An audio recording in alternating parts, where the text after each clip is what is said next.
Olá, pessoal, tudo bom com vocês? Bem, na nossa aula de hoje, nós vamos estar falando sobre espírito científico nos estudos acadêmicos. Eu sou o professor Leonardo Pinheiro e eu vou estar junto com vocês, conduzindo aqui e desbravando mais essa aula de hoje.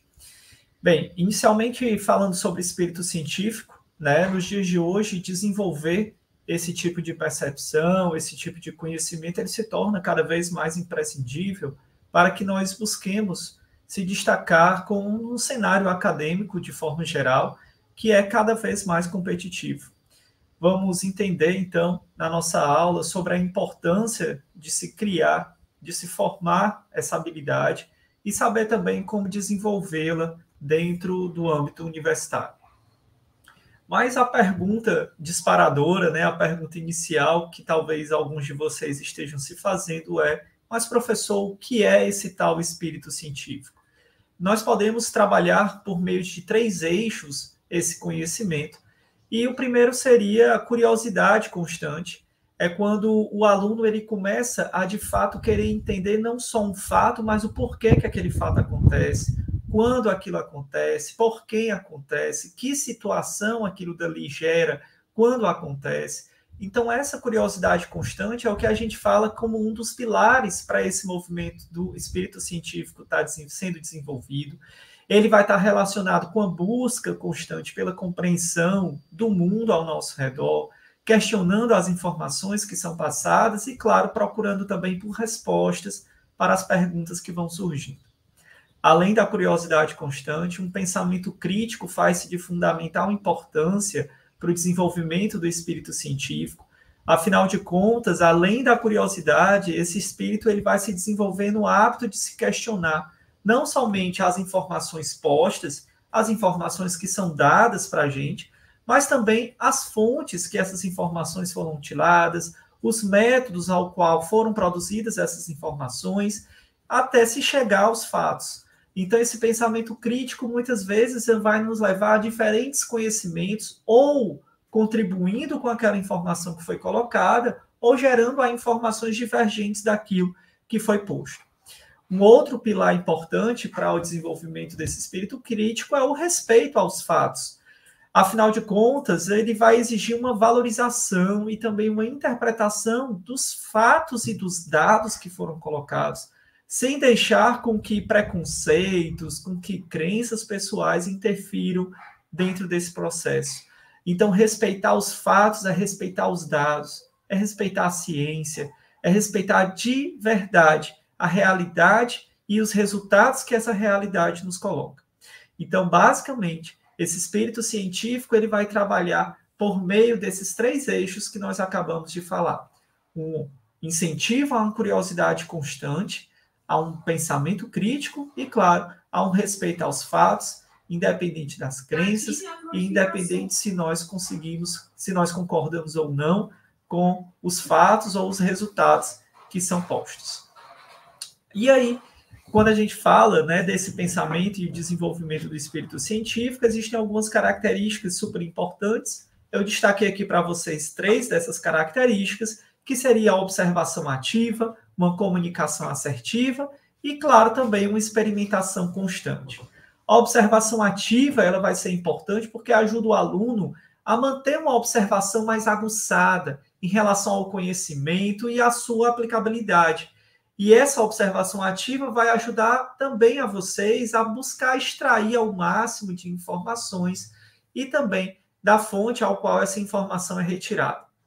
Além disso, a comunicação assertiva vai fazer com que vocês, alunos, tenham um espírito científico que vai procurar cada vez mais embasamento por meio dos argumentos, por meio de explicações de maneira clara, objetiva, tornando esse conhecimento cada vez mais acessível. De nada vai adiantar uma comunicação em que somente poucas pessoas conseguem entender, conseguem interpretar ou conseguem ter acesso. Lembre que eu falei em aula passada, a ciência ela é feita, ela é construída para os nossos principais interessados e a própria sociedade. Então, a gente precisa dar essa devolutiva, nós precisamos desenvolver uma ciência que seja cada vez mais acessível. E essa comunicação assertiva, por meio de fatos, por meio de dados concretos, de uma realidade que foi empiricamente bem estudada e, claro, de uma comunicação clara, objetiva, acessível, vai ser de fundamental importância. Juntando-se a isso, uma experimentação constante que, por meio de trabalhos em laboratórios, realização de experimentos, verificação por meio de diferentes estudos também, a gente verifica se a aplicação de conhecimentos são de fundamentais importância para o desenvolvimento desse espírito científico e, claro, para se aprofundar conteúdos. Afinal de contas, a ciência está sempre sendo transformada por meio de diferentes instrumentos, por meio de diferentes realidades, por meio de diferentes contextos sociopolíticos, econômicos, culturais, sociais, ambientais, e isso também traz a transformação e construção de diferentes formas de construir ciência. A importância desse espírito científico nos estudos acadêmicos, então, ela vai se dar de diferentes maneiras e, claro, com fundamentos na melhoria do aprendizado, possibilitando uma maior habilidade na resolução de problemas e, claro, também gerando uma competência de foco nos resultados. Vocês podem observar que esses três elementos, que são melhoria de qualidade, habilidade na resolução de problemas e foco nos resultados, vai ajudar vocês à formação de conhecimentos, habilidades e atitudes, não só para a carreira e trajetória acadêmica de vocês, mas, é claro, também para a trajetória profissional. Como eu comentei nas aulas passadas, quando a gente fala de metodologia, quando nós falamos de ciência e de pesquisa, ele não está só relacionado ao ambiente universitário, ela também nos dá subsídios e propostas para que também sejam aplicadas possibilidades de visões e, claro, na prática profissional. Mas, professor, e aí? Como é que eu desenvolvo esse espírito científico na prática? Como é que eu trabalho para que esse espírito científico ele faça cada vez mais parte da minha realidade? Aqui eu coloquei 4 exemplos que a gente pode estar trabalhando esse desenvolvimento. O primeiro dele é participar de projetos de pesquisa. A melhor forma de adquirir esse espírito científico é trabalhar em projetos de pesquisa que, de fato, exija esse espírito científico acontecendo. Em outras palavras, esses projetos eles vão ajudar a ser desenvolvidos por meio de uma abordagem científica que vão fazer com que o estudante acabe aderindo naturalmente a esse estilo de pensamento. Além disso, vocês fazerem a leitura de artigos científicos ajuda bastante. Muitos dos artigos científicos, vocês vão ver lá, eles têm um embasamento necessário com base na ciência, com base em critérios metodológicos, no passo a passo que eu falei para vocês, que é aquela sistematização de como a pesquisa foi feita, como ela foi desenvolvida. Então, mergulhar nas leituras especializadas desses artigos que utilizam o espírito científico na sua elaboração também vai ser uma excelente maneira de vocês se desenvolverem. A leitura vai contribuir para um aprimoramento de interpretação e, claro, também de compreensão desse conhecimento.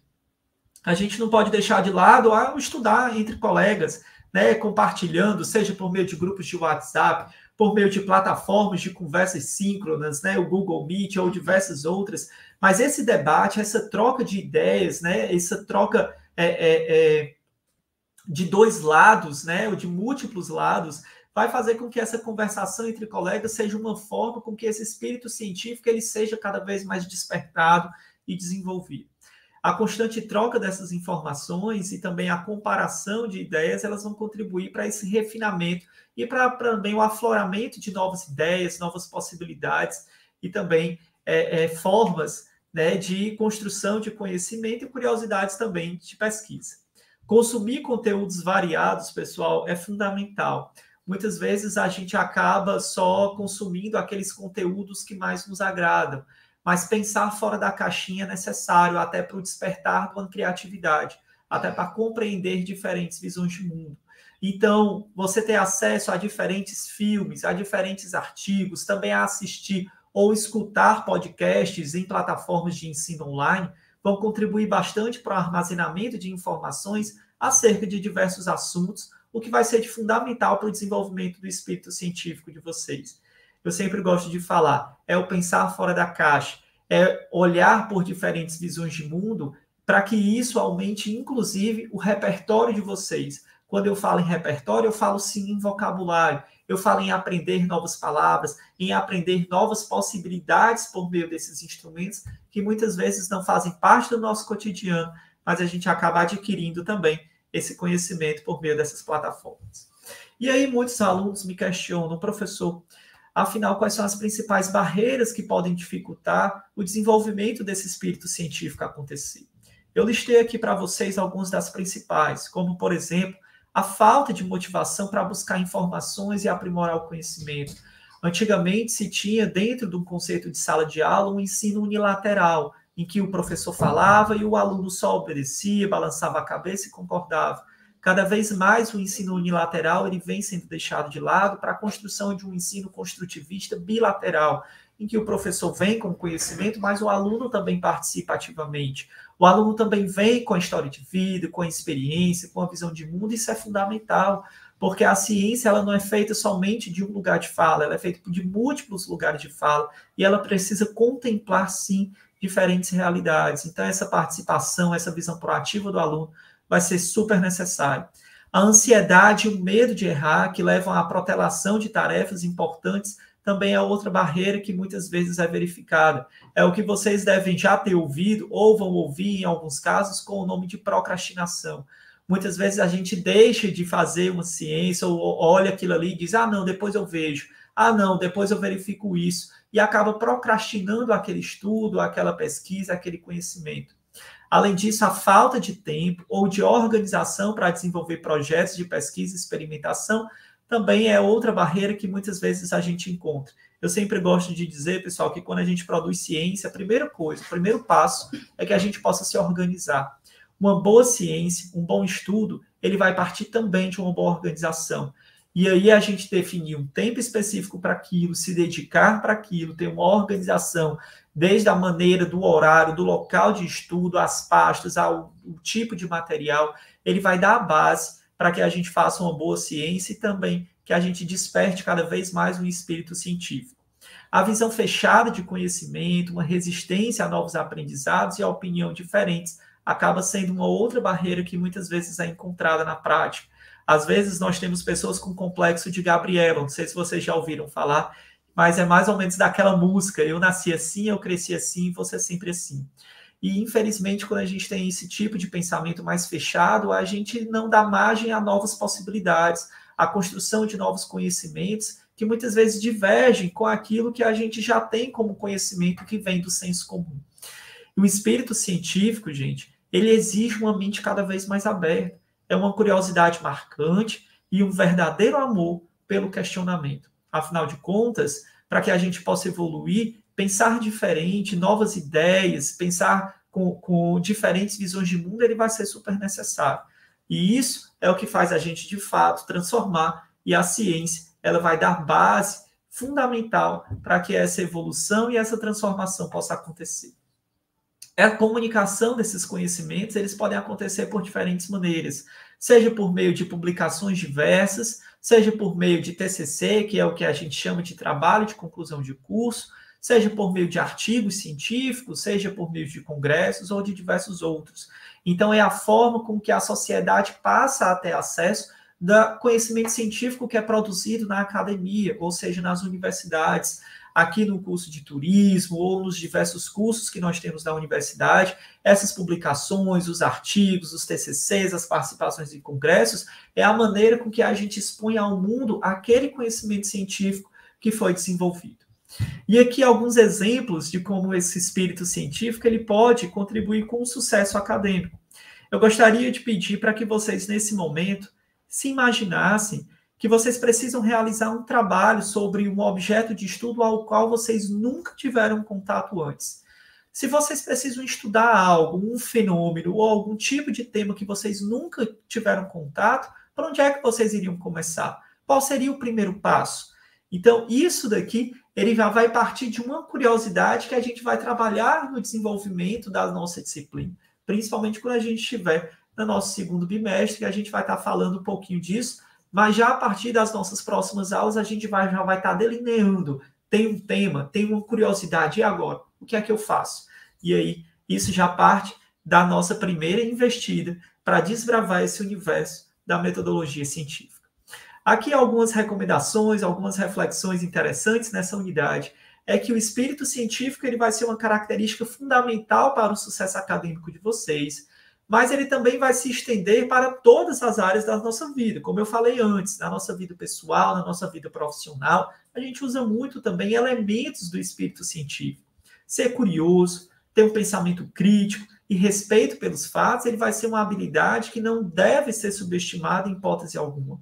São essenciais, então, a observação, uma comunicação assertiva, uma experimentação e uma análise aprofundada do conhecimento em sua aplicação. Levando-se em consideração, então, recomenda-se que vocês, alunos, procurem desenvolver constantemente esse espírito por meio de projetos de pesquisas, uma participação ativa nas disciplinas, nos textos que são encaminhados, que são propostos, nas discussões que são levadas para vocês, leituras especializadas, conversas, trocas entre colegas e, claro, consumir conteúdos variados, como eu falei antes. Busquem sempre novas formas de descobrir e aprender, questionando as informações dadas e tornando-se um participante ativo e questionador em todas as suas áreas de interesse. Pessoal, finalizamos então a nossa aula 3. Mais uma vez, muito obrigado. Aqui está meu e-mail e fica à disposição para trocas, tirar dúvidas. Estamos sempre aqui. Fiquem com Deus, gente. Até a próxima.